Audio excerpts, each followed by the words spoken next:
চলমান অনেকগুলো সংকটে নাগরিক জীবন এখন দুর্বিষহ হয়ে উঠেছে।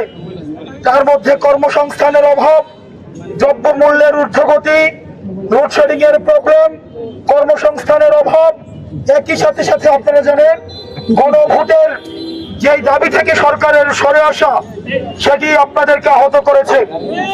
আমরা এই পদযাত্রার উদ্দেশ্য, সরকার যে 1 কোটি কর্মসংস্থানের যে প্রতিশ্রুতি দিয়েছিল, সেটি যেন বেকারদের মধ্যে ইতিমধ্যেই 6 মাসে সরকার 6 মাস অতিবাহিত হলেও এই 10 লাখ কর্মসংস্থান নিশ্চিত করার কথা থাকলেও এখনো পর্যন্ত একটা কর্মসংস্থানও নিশ্চিত করা হয় নাই।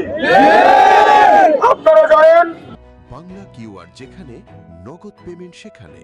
সারা দেশে 10 লাখেরও বেশি মার্চেন্টে নগদে পেমেন্ট করুন খুব সহজে।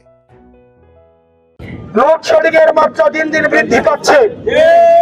আপনারা আগে দেখেছেন, এখন এই সরকার ক্ষমতায় আসার পরে ইরানে যুদ্ধের দোহাই দিয়ে জ্বালানি তেলের দাম বৃদ্ধি করলেও এখনো পর্যন্ত লোডশেডিং এর সমস্যা সমাধান করতে পারেনি। এবং নামমাত্র একটা অর্নামেন্টাল কমিটি করে দিয়ে আমরা দেখেছি এই সিন্ডিকেট গুলো, যারা তেলের সিন্ডিকেট করে তেলের দামকে বাড়িয়ে দিয়েছে, সরকার স্পষ্টই ব্যর্থ হয়েছে এই তেলের সিন্ডিকেটের বিরুদ্ধে ব্যবস্থা নিতে।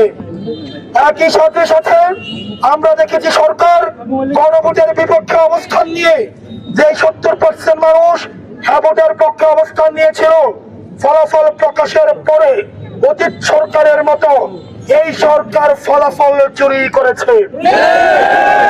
অতীতের সরকার ভোট চুরি করত, কিন্তু এই সরকার ভোটের ফলাফল চুরি করেছে।